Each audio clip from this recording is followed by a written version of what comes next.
ആചാര്യ T V Hindu ആചാരങ്ങളെയും അനുഷ്ഠാനങ്ങളെയും കുറിച്ച് കൂടുതൽ അറിയാൻ ഈ ചാനൽ സബ്സ്ക്രൈബ് ചെയ്യുക. ഇന്നത്തെ എൻ്റെ ജ്യോതിഷ സംബന്ധമായ വിഷയത്തിലേക്ക് എല്ലാവർക്കും സ്വാഗതം.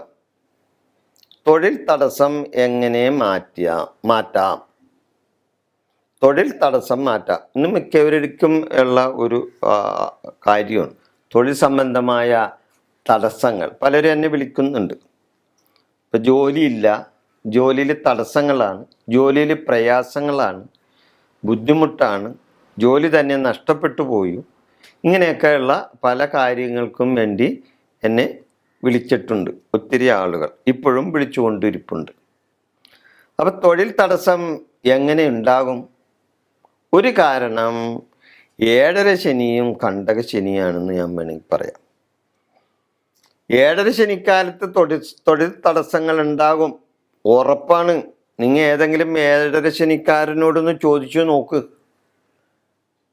7.5 ശനിയിൽ തൊഴിൽ തടസ്സങ്ങൾ, ശനി 7.5 ശനിക്കാർ ശനി സമയത്ത് ശനി ആദ്യം കയറി പിടിക്കുന്നത് അവനവൻ്റെ ആ ജാതകൻ്റെ തൊഴിലിനെ പിടിക്കുള്ളൂ. അങ്ങനെയാണ് നമ്മുടെ അനുഭവത്തിൽ കണ്ടുവന്നിട്ടുള്ളത്. അതുപോലെ തന്നെ കണ്ടക ശനി, 7.5 ശനിയാണെങ്കിലും കണ്ടക ശനിയാണെങ്കിലും ശനിയൊക്കെ ഒരുപോലെയൊക്കെ തന്നെ. അപ്പോൾ കണ്ടക ശനി, 7.5 ശനി ഈ കാലത്തൊക്കെ തീർച്ചയായും തൊഴിൽ തടസ്സങ്ങൾ ഉണ്ടാകും, അല്ലെങ്കിൽ തൊഴിലിൽ മന്ദതയുണ്ടാകും, അല്ലെങ്കിൽ തൊഴിൽ തന്നെ ഇല്ലാണ്ടായിന്ന് വരും, അല്ലെങ്കിൽ തൊഴിലിൽ മാറ്റങ്ങൾ ഉണ്ടായെന്നും വരാം. ഇതൊക്കെ ഈ 7.5 ശനിക്കാലത്തും കണ്ടക ശനിക്കാലത്തും വന്നുകൂടും. അതിനെന്താ പ്രതിവിധി? എന്താ ചെയ്യേണ്ടത്?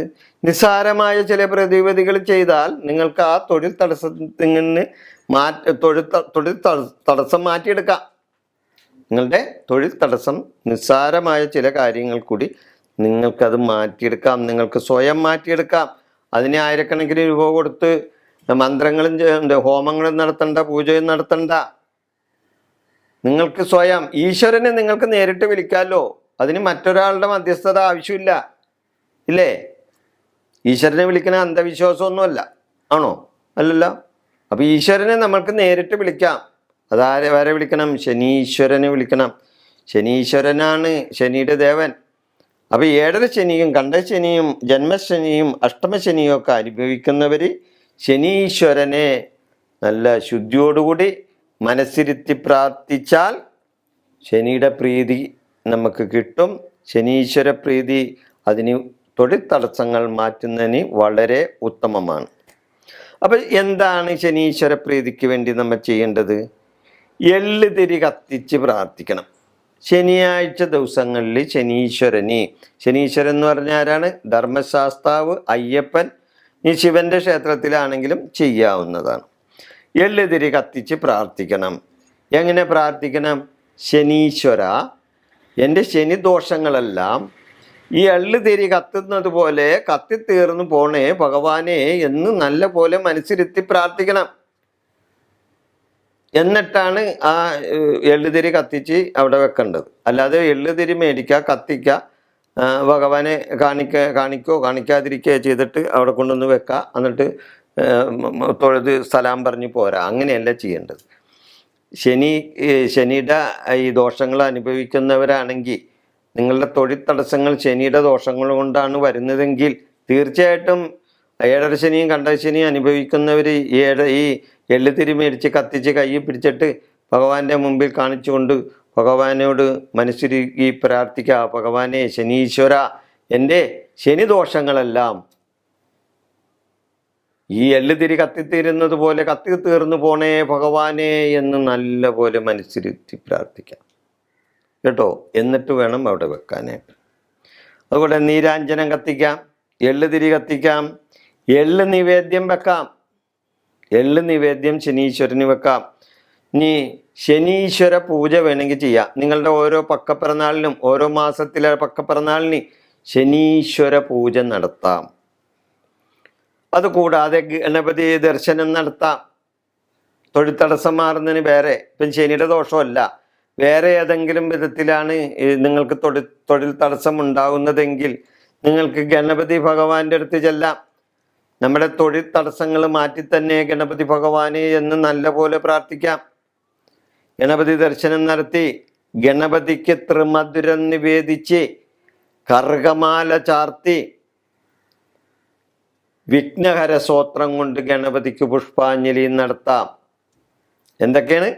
ഗണപതിക്ക് കർഗമാല ചാർത്തണം, ഗണപതിക്ക് ത്രിമധുരം നിവേദിക്കണം, ഗണപതിക്ക് വിഘ്നഹര സ്തോത്രം കൊണ്ട് പുഷ്പാഞ്ജലി നടത്തണം. എന്നിട്ട് ഒരു നാളികേരം ഉഴിഞ്ഞ് അടിക്കണം ഭഗവാന്റെ മുമ്പിൽ. ആ ക്ഷേത്രത്തിൽ ഈ ഭഗവാൻ ഉപദേവതയായിട്ട് മാറിയിരിക്കുന്ന ഏതെങ്കിലും ക്ഷേത്രം ഉണ്ടാവും കേട്ടോ, അവിടെയാണ് ഇരിക്കുന്നത്. നാലമ്പലത്തിൻ്റെ അകത്ത്, ചുറ്റമ്പലത്തിൻ്റെ അകത്തിരിക്കുന്ന കന്നിമൂലയിരിക്കുന്ന ഭഗവാന്റെ മുമ്പിൽ നിങ്ങൾക്ക് തേങ്ങ അടിക്കാൻ സാധിച്ചെന്ന് വരില്ല. അതോടെ ശാന്തിമാരാണ് നേരിട്ടടിക്കുന്നത്, അവരെ അടിക്കുള്ളൂ. അപ്പം നമ്മൾക്ക് നേരിട്ട് നമ്മുടെ ഭഗവാനെ പ്രാർത്ഥിച്ച് നിങ്ങളുടെ ദോഷങ്ങൾ മാറി തേങ്ങ ഒഴിഞ്ഞടിക്കണമെന്നുണ്ടെങ്കിൽ ഗണപതി ഒറ്റയ്ക്കിരിക്കുന്ന ഉപദേവതയായിട്ടൊക്കെ മാറിയിരിക്കുന്ന ഒറ്റക്കോവിലിൽ ഇരിക്കുന്ന ഇതുണ്ടാവും ഗണപതി ഭഗവാന്റെ അടുത്ത്. അവിടെ ചെന്ന് നിങ്ങൾക്ക് ഇതുപോലെ ഗണപതി ഭഗവാനോട് നമ്മുടെ തൊഴിൽ തടസ്സങ്ങളെല്ലാം മാറ്റി തന്നെ ഗണപതി ഭഗവാനെ എന്ന് നല്ല പോലെ പ്രാർത്ഥിക്കുക.